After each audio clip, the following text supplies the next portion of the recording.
Soy Marco Antonio Millán Campuzano, soy profesor investigador titular C de la UAM Coajimalpa, miembro fundador del Departamento de Ciencias de la Comunicación de la UAM Coajimalpa, decir que fundamos esta unidad Coajimalpa y ser profesor de una universidad pública es un compromiso que asumo de corazón y con toda la responsabilidad. Yo creo que nadie se convierte en investigador por el hecho de asumir un método científico, por ejemplo, o por asumir una determinada investigación. Se convierte en un investigador por la identidad epistémica que va forjando a lo largo de los años. Quiero decir, como parte de esa identidad epistémica, que desde mi tesis de licenciatura trabajé problemas de hermenéutica vinculados con la literatura. Y esa tesis fue sobre Jorge Luis Borges, un escritor argentino, y yo trabajé el tema de la hermenéutica aplicada a los cuentos de Jorge Luis Borges. Eso me metió a la hermenéutica y me metió a la filosofía, porque yo había estudiado originalmente comunicación. Y el camino de la hermenéutica me llevó hacia un asunto que se llama hermeneutización de la ciencia y de la filosofía de la ciencia. Entonces estudié luego filosofía de la ciencia. Hice una tesis también un tanto fuera de lo común con respecto a los temas de filosofía de la ciencia, porque hice una tesis sobre un pensador francés llamado Jacques Derrida, una tesis donde yo ponderaba los alcances de la desconstrucción y los alcances de la hermenéutica en torno a una reflexión epistemológica sobre la ciencia. Eso es lo que hice, digamos, en la trayectoria llamada maestría, que, como digo, van forjando identidad. Luego hice estudios de doctorado en humanidades en la UAM Iztapalapa, con una tesis sobre filosofía de la ciencia y ciencia posnormal, y me preocupaba el tema de la ética en la ciencia posnormal. Ahí está esa tesis terminada.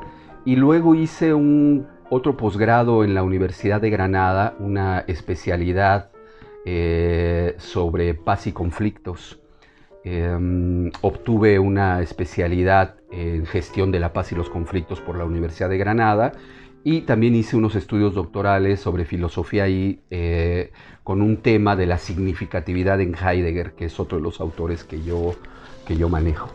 Entonces, la trayectoria académica se va forjando en una identidad epistémica que en mi caso ha llevado una ruta clara con respecto a la hermenéutica, a la filosofía de la ciencia y a ciertos pensadores que tienen una orientación más, diría yo, de corte ontológico existencial. Pero creo yo, sin embargo, que mis investigaciones no se ciñen solamente a eso. Yo he estado recogiendo el tema también de la poesía, por ejemplo, las implicaciones de lo poético con el pensamiento. Resultado de ello es un libro de poesía que publiqué aquí en la UAM, ¿no?, titulado Antiguas Redes. Es un texto. A mí el lenguaje me preocupa no solo en el sentido de qué puede teóricamente decirse acerca del lenguaje o cómo recoger autores que hablen acerca del lenguaje, sino me interesa cómo se produce una significación. Y me parece que el acontecimiento poético muestra el hecho de producir una significación. Y me parece además absolutamente relevante ponderar a la poesía como un acto de pensamiento. La poesía y el pensamiento son dos de las cumbres del espíritu humano, y así lo he visto y así he tratado de practicarlo. O si eso no tiene, como se nota, que ver con una trayectoria académica, como más bien con unas inclinaciones de una preocupación sobre el tema del lenguaje, la comunicación y el ámbito de lo poético.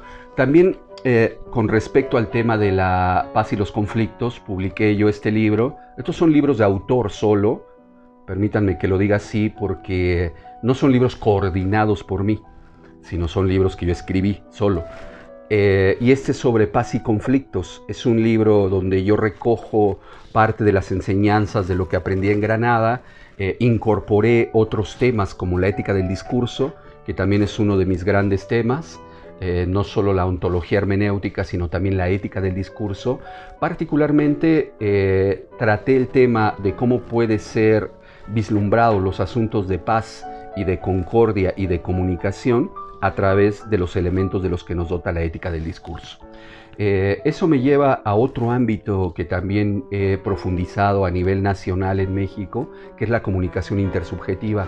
Entonces, tenemos ya 2 ediciones de este libro, Comunicación Humana en Tiempos de lo Digital, que escribí junto con mis colegas y amigas Fátima Fernández, que es un ícono de la investigación de la comunicación en México, y mi otra querida colega, que es Marta Rizzo. Y lo que aquí exploramos fue la pregunta de lo que significa la comunicación humana en tiempos de lo digital y cómo podría establecerse el vínculo del humano en aras de la digitalización. Y la respuesta estaba acompañada con una profunda discusión en torno a la ética del discurso, que eso es un poco también un ámbito de mi especialidad. Y un libro un poco más viejo, de hace 6 años, es este librito titulado El acontecimiento de la comunicación. Yo aquí recojo inquietudes, por ejemplo, que van desde quién es Hermes, el dios Hermes, el papel de Hermes en la hermenéutica y también el papel de Hermes en la comunicación. Y bueno, siempre ha sido apasionante para mí el asunto de la palabra, el asunto de la comunicación poética, ¿no? Entonces, como digo, el ámbito que me ha llevado pues ha sido variado.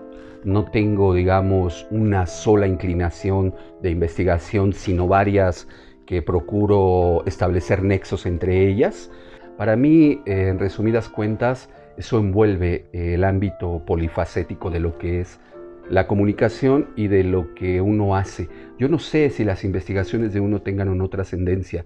Lo que sí sé es que uno da una visión, un aporte, trata de hacer un engranaje, y ese engranaje es parte de las funciones sustantivas de una universidad, porque la conformación del conocimiento y del saber en una casa de estudios es la materia prima y es lo que uno tiene que elaborar.